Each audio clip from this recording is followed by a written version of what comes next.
भ्रष्टाचार से पूरी बंगाल की जनता त्रस्त है। रोजवेली चिटफंड घोटाला, कैश फॉर क्वेरी घोटाला के ठिकाने पर से 27 करोड़ रुपया मिलता है, जिसको गिनते गिनते नोट गिनने की मशीन भी गर्म होकर बंद हो जाती है। पार्थो चैटर्जी जेल में जाते हैं, ज्योति प्रिय मलिक जेल में जाते हैं, अनुव्रत मंडल जेल में जाते हैं, जीवन कृष्ण शाह जेल में जाते हैं, माणिक भट्टाचार्य जेल में जाते हैं। नमस्कार, आप देख रहे हैं न्यूज फॉर नेशन और मैं हूं प्रियदर्शन। वर्ष 2026 भारतीय जनता पार्टी के लिए एक बड़ा, एक तरीके से कहें तो अपने राजनीतिक कद को बढ़ाने और अपने उस राज्य में सरकार बनाने के लिए मायने से अहम होते जा रहा है, जहां आज तक भाजपा की सरकार नहीं बनी है। जी हां,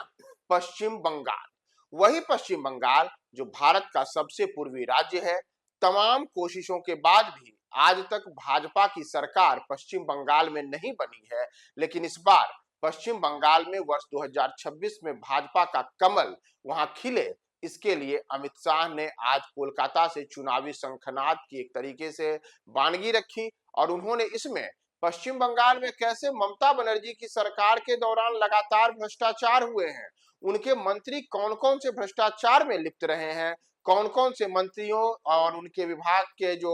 अलग अलग अधिकारी हैं, साथ ही साथ विधायक हैं, उनके जो टीएमसी है तृणमूल कांग्रेस, उससे जुड़े हुए नेता हैं, वे कौन कौन लोग जेल गए हैं भ्रष्टाचार के मामलों में, इसकी पूरी लिस्ट लेकर के पूरी फहरिस्त आज अमित शाह ने मीडिया के सामने पेश किया। दरअसल आपको बताएं कि अमित शाह आज कोलकाता के दौरे पे हैं। वहां उन्होंने भारतीय जनता पार्टी के एक तरीके से कहें तो जो चुनावी अभियान है उसे गति देते हुए आज उन्होंने पश्चिम बंगाल की मुख्यमंत्री ममता बनर्जी और उनकी सरकार टीएमसी को आड़े हाथों लिया है और विशेष तौर पर भाजपा क्यों वहां के सरकार यानी कि पश्चिम बंगाल की सरकार को एक तरीके से कहें तो जंगल राज मानती है, वहां पर उस सरकार को पश्चिम बंगाल के लिए हित में नहीं मानती है और कैसे ममता बनर्जी के शासनकाल में कई किस्म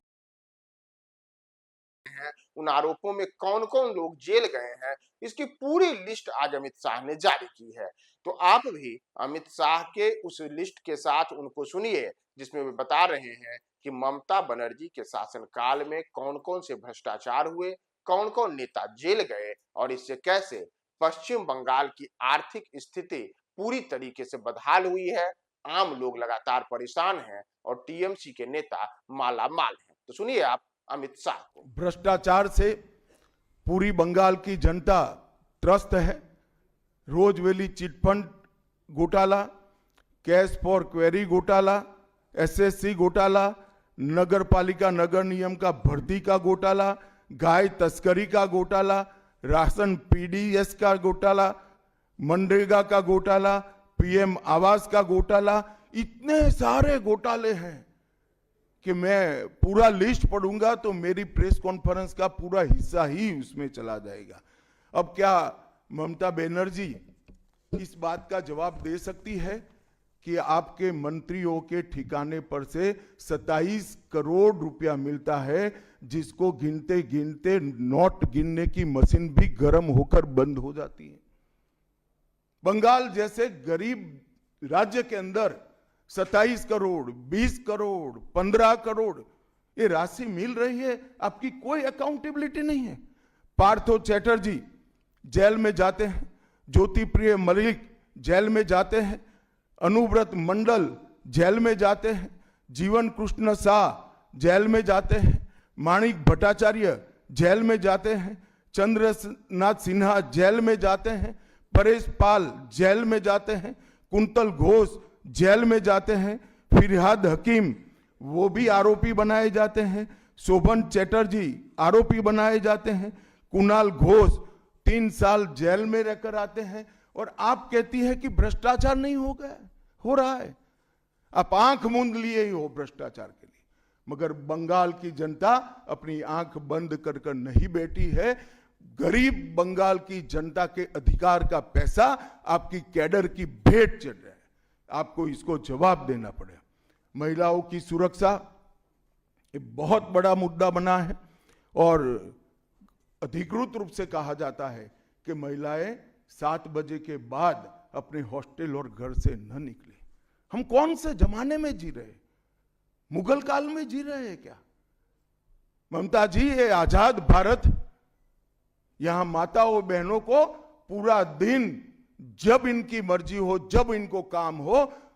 घर के बाहर निकलने की सुरक्षा प्रदान करना ये हमारा संवैधानिक दायित्व है, जो देने में आपकी सरकार विफल गई है।